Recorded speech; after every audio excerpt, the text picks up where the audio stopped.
most misunderstood part of any system, if you have one, is subwoofers.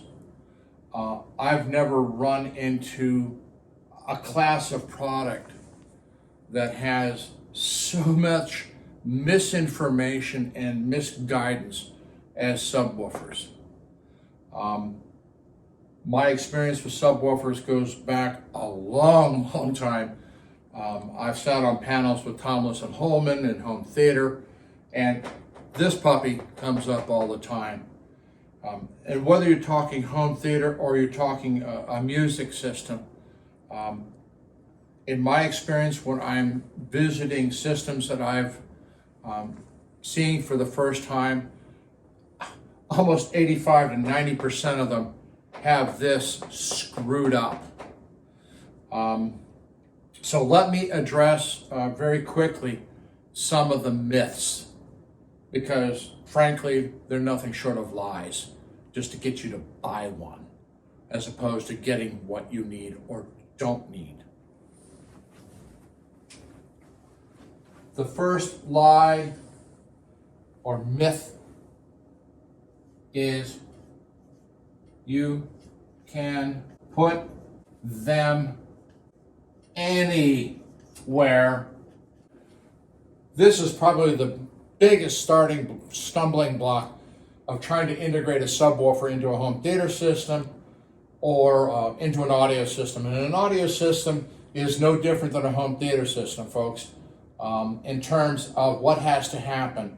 Because if you're talking about music, and there's plenty of music in movies, unless the system is incredibly accurate musically, it's going to be a terrible home theater. Okay? And so people are always told, you can put the subwoofer anywhere. No. Wrong. Now, there's a bunch of reasons for this. I'm going to start going through them right now. You can put them anywhere because you can't hear where they're coming from. Well, that's false. Number one is you stick a subwoofer in the corner. Nobody likes to see them, let's put it over in the corner and that's not a problem. No, it's a huge problem. And I can walk into any room and typically hear exactly where the subwoofer is. Why is that? Because I'm not supposed to be able to hear directional below a certain frequency. Well, that element is true. But as a subwoofer radiates its sound, it's causing vibration to the surfaces around it. And this helps you localize where the subwoofer is in the room. These surfaces are vibrating at a higher frequency. It's ha-ha, there we are. All right, so that's part A of this problem. Part B is anything that is an inaccuracy to the ear is detectable as an independent source. So if you were to, let's say, wire two speakers differently with like a different brand of cable or different lengths of cable, your ear is going to be drawn to the speaker that is more inaccurate. It's a really unique thing that we have called the brain, and it tells you where the problem is. So now we start talking, again, we'll go over to this corner, we'll put a subwoofer in, and what do we start doing? Well, what we start doing is we're actually increasing the output of the subwoofer itself. It's a corner placement.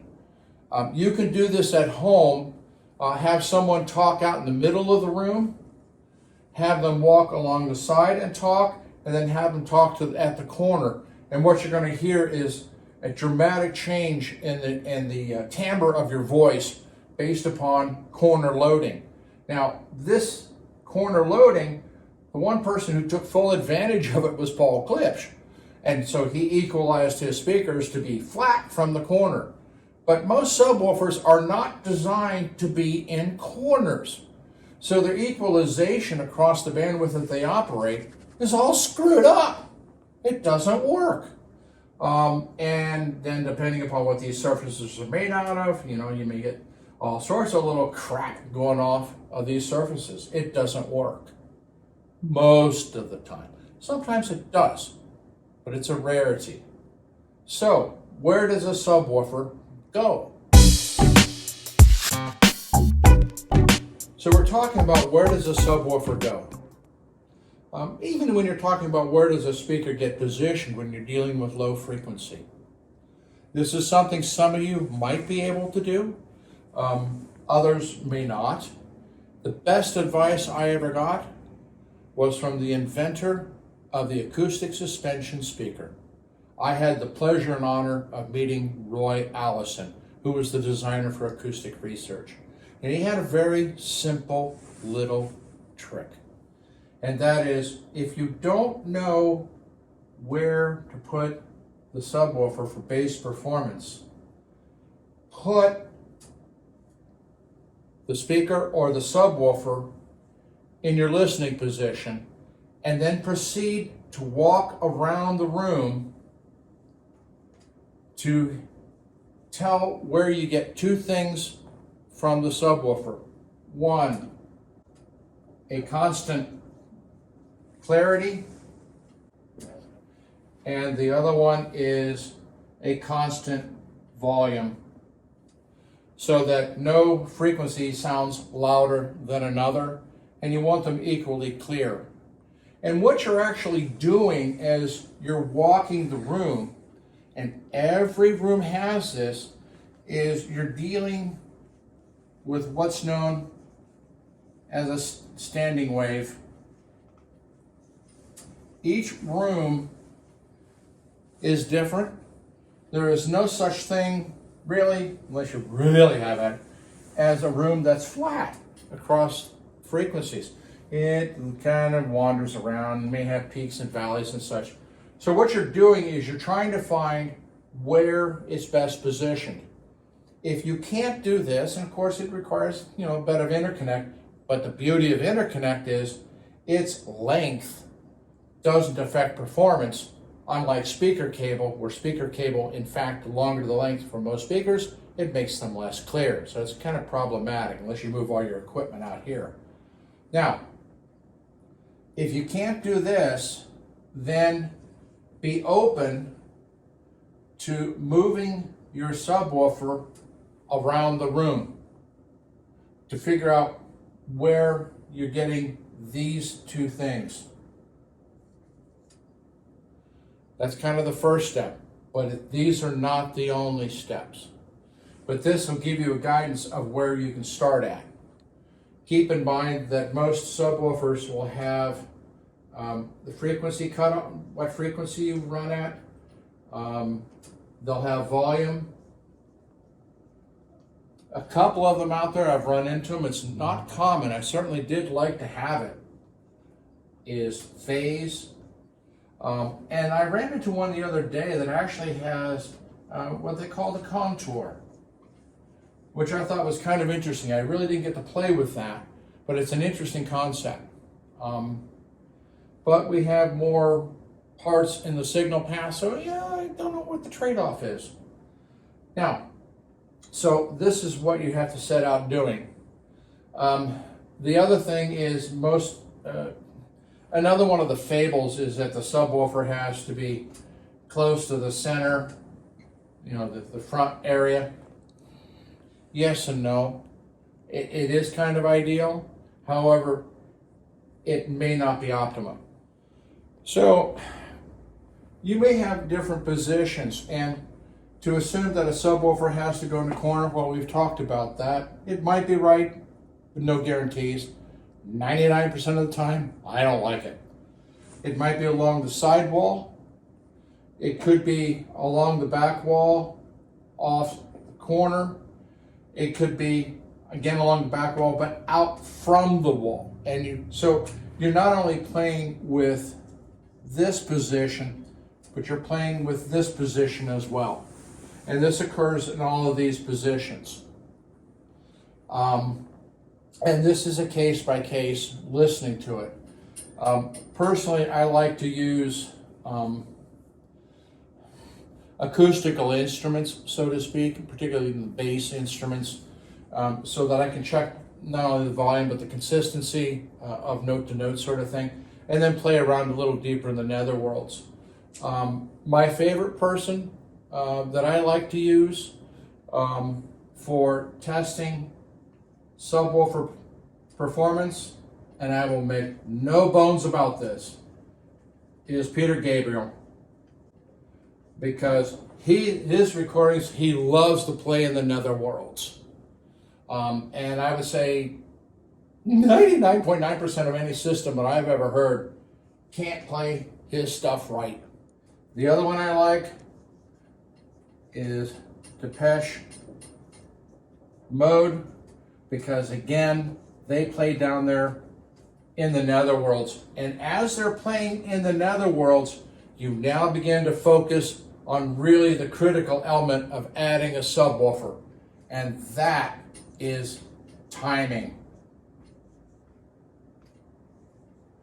And what I'm talking about is anything that occurs in that low frequency, particularly by these two artists, is musically in time with the rest of the performance. A lot of times when I hear either poor subwoofers or subwoofers that are improperly placed, I think I'm experiencing a Frankenstein movie where it's stomp, drag, because the bass that these guys are doing is doing absolutely nothing to enhance the performance. And these guys, what they're doing in the bass area is the foundation of the music itself. In a recording session, typically what's done is either the bass guitarist or the drummer is the first to go. And then everyone else in the band puts on their headsets, listen to the track that's been recorded for the bass or the drummer, and they perform in time to that. Everything is synchronized. So if you're listening to, go do this on your home theater system. If Depeche Mode sounds like, gee, they're really good, but what the hell is a 50-foot marshmallow doing in there? Your system sucks. It's a mess. You've got to get these guys right. And your subwoofer should engage in the stereo mode if you're running home theater, but if you're running stereo and that's what you're getting, then you've got problems, and you've got to go back and start with these steps to figure out what's going on. I'm not going to get into recommending a brand of a subwoofer or a model or anything like that. Number one is they constantly change. Number two is, as I've said before, I'm very shy about rendering my opinion on product because I serve many masters as a dealer. I'm not independent like a reviewer. Don't assume that reviewers, by the way, are unbiased, okay? They have their own biases, and some of them personal to the manufacturers. My bias is I've got to be loyal to the brands I represent, and I can't favor one over another because I don't know the situation you're in and what you're trying to do. So these are my two favorite artists. You may have some others that like to go down into the netherworlds, play with it, but listen to your system so that the notes are of equal volume and the notes are consistent, and then they're also in time. And this is usually between the clarity and the timing where most subwoofers are just dreadful. If you can turn your subwoofer off and you feel that the musical performance is better, that tells you a lot about what's going wrong. Up to this point, I've been talking about subwoofers in essentially a rectangular room or a room that's at least consistent in walls. Now we'll start entering reality, which most people live, which is a lot of times along the wall they want to set up their system. Guess what? There's a doorway system of some form. And guess what?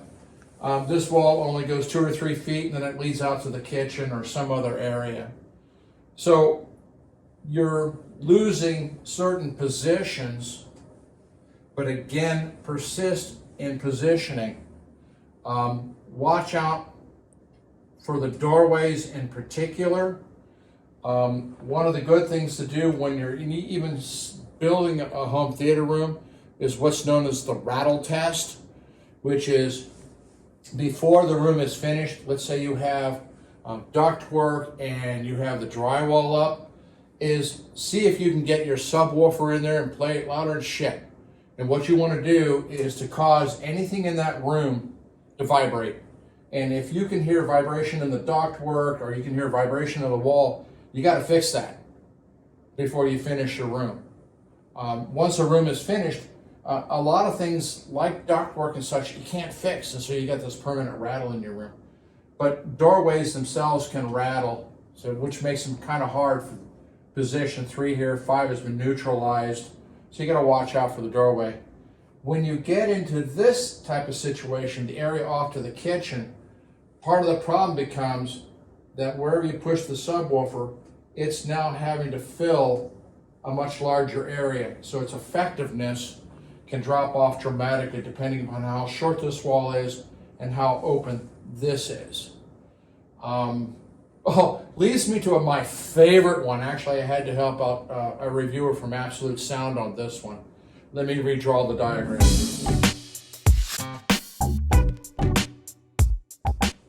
In the case of the reviewer who was having problems, he had me over because, and he's superb at setting up systems and sound, but he was having a terrible problem in low frequency.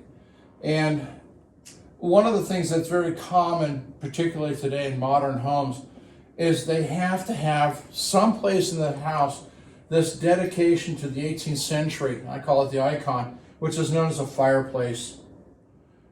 And in his case, and I've seen this in subwoofer installations, what was not recognized was that, let's say they had a subwoofer placement fairly close to it, rather than what I would call a fulfillment, what was happening is the wavefronts were going right up the chimney. And so you had all of this screwy phenomenon going on, a loss of frequency and everything else, and it was going up the chute. You have to understand that low frequency notes are incredibly long. When those guys with car stereo go by and you hear this boom, boom, boom, boom, actually, you're far enough away from the car to actually hear the half wave or full wave of it. The guy sitting in the car, all he's doing is rattling his dashboard, okay? He's not hearing the bass at all, but you are, which I always find amusing. But stuff was going up. In the case of the reviewer, he went out and got concrete wonderboard, and he literally put it across the opening of the fireplace, and that was the end of the problem. In most households, that will probably result in somebody being murdered because the icon has been disturbed. So certainly having something across that, whether it's glass doors or whatever, will help a bit, but keep in mind that, it'll still penetrate the glass, but at least you're trying to keep this from happening. So watch out for this. Not many people build home theaters this way, but I see a lot of music systems where the speakers are flanking the fireplace, and this is what's going on. This is a little devil. It took me a couple years to recognize.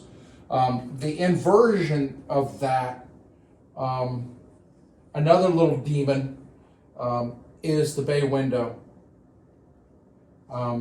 These rascals can cause a totally different set of issues. You get a wraparound, but now you get into some time delay and all sorts of issues. So I try to stay away from bay windows as much as I can. In some homes you can't. All right, let's get into the actual application of a subwoofer. So now we're going to talk about the application of a subwoofer in a system. And the first mistake you can make is assuming you need one. It's kind of like people going out and buying headphones because there's nothing else they can buy for their system and somehow they feel incomplete, so they go out and buy a set of headphones. Koss sold a crap load of Pro 4 AA's that way. and it's not true. You may or may not need a subwoofer. In application, and I sell, I'll be honest, the least number of subwoofers in my organization over all the years. I'm not a fan of it because most of the time it's done wrong. And to me, it's like adding a poor bass player to a great band. It doesn't improve the performance. It actually becomes a distraction. So in application, number one is the system is complete but for the subwoofer. And that the reason I go about it this way is that if a subwoofer is added to a system, it should be a positive event. Now, this is principally around the audio system approach. I'll change this slightly for home theater, so I'll get to you folks in a moment. So application, we'll call it audio. So the addition of the subwoofer should be a positive event in terms of not only range, but also it actually helps build the music system. So that's number one. Number two is its volume, crossover. Oftentimes, particularly in this one, most speakers are already capable of going down quite low in and of themselves. So the worst thing you can have happening is having a speaker, let's say, roll off at 40 cycles, and you're adding a subwoofer that you haven't changed the crossover point on it, and you're letting that subwoofer go out to 120 hertz. All you're going to wind up with is a big bump. And oftentimes, and this is another thing, we refer to it as the speed of a subwoofer, how quick can it move. You oftentimes wind up with a smearing going on between what the speaker driver speed is and that of a subwoofer. So these subwoofers that are, I'll be honest, $400 and under, I refer to them as nothing more as thump therapy, because they're typically going down low, but they're not particularly clear. They just make a whole lot of racket. So you got to watch out that. So the crossover, I typically go very, very low to keep it out of the range of what your speaker is capable of doing. I may raise it depending upon the room size and what's happening acoustically, as well as the position that we talked about earlier. The volume is one you got to be very careful about, but it's not too hard. Some people use sound pressure meters, and I guess that's neutral, but as it's well understood, nobody hears the same. So we all have different sensitivities depending upon the frequency. So you might find a sound pressure meter a very useful guide, but it may not exactly be what you need. And again, I don't know exactly what's going on in the room. So that's, again, you're kind of listening to it. So I had the subwoofer last. I'm looking at the crossover point, volume. As I mentioned, there were others that had phase, which can be very interesting based upon the positioning in the room, as well as one had contours. I was quite shocked about that. As I said, I didn't get to play with it. So this is the application for audio. Now let's talk about home theater. Now, as I go into the application for theater, I want to step back just a second and talk to the audio people one more time. Because what's different in the application of theater is that you're dependent upon using the crossover point of the subwoofer that's built in as where you're setting it to integrate it to your system. In home theater, you can actually control it by the processor. Now, this is where you got to be smart, because a lot of subwoofers will have two inputs, one which will, or a switch, one which will allow you to have the processor control the crossover point, and again, I typically go low, or allowing what you have on the subwoofer as a crossover. Well, if you're running a home theater and a processor, never use the subwoofer crossover, because what you'll wind up doing is you're putting two crossovers in the signal path, and that's always havoc. So that's a no-no. Now, where home theater gets a little different is when I talk about, and this was a wonderful conversation with Tomlinson.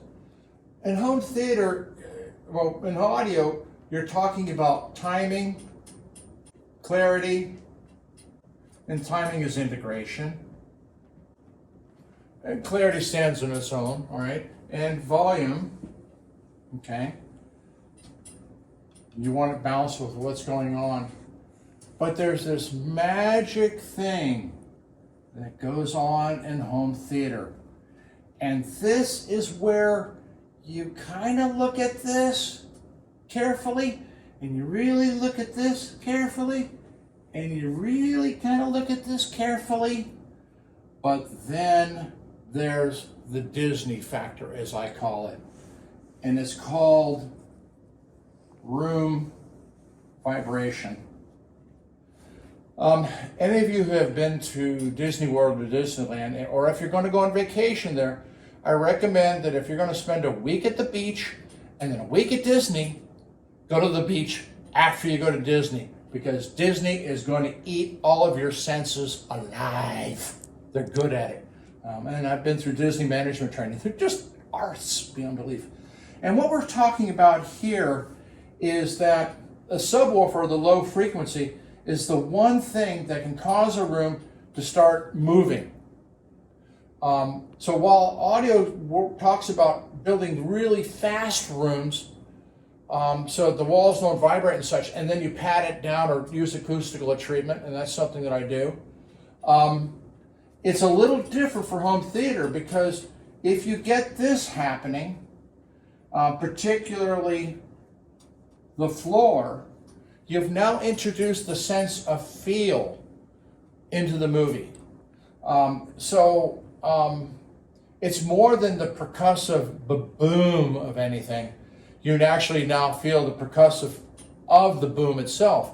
And if you've been around anything that has been explosive or such, and I've had the pleasure of being at Fort Knox when the tanks are firing, yeah, you feel it.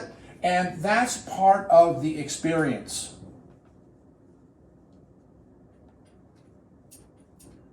And this is what makes home theater a little different in terms of your setup, timing, clarity, volume, and a little bit of position.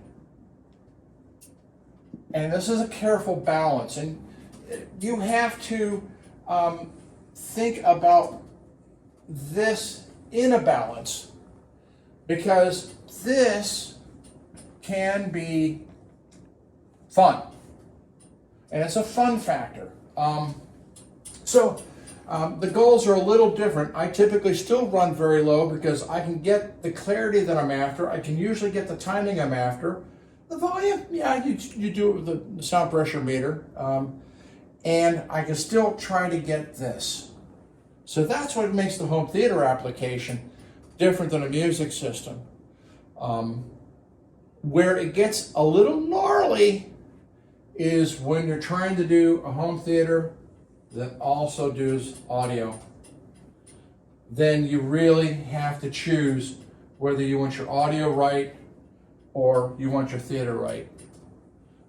It's exceptionally rare when you can pull off two extremely well. And a lot of that comes down to the fact that your audio system, your music, is going through a processor, which is some form of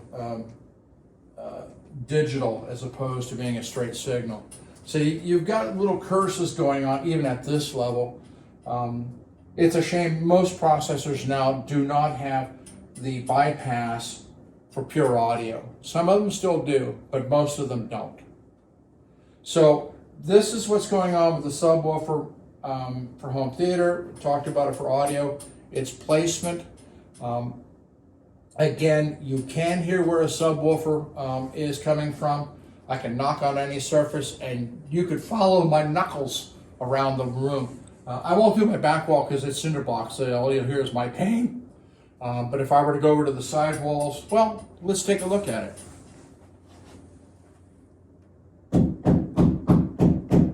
That's going to be vibrating with a subwoofer against it. And you can tell, hopefully on this system, you can tell where my knuckles are banging, and the subwoofer does the same thing. So anybody that talks about localization and subwoofers can't be found, well, they're misinformed. That's all I can say. So that's my little spiel on subwoofers. You can email me through our website, audibleelegance.com, if you got some basic, simple questions. And I'll probably have some articles on our blog and the website for you to look at as well. And there we are.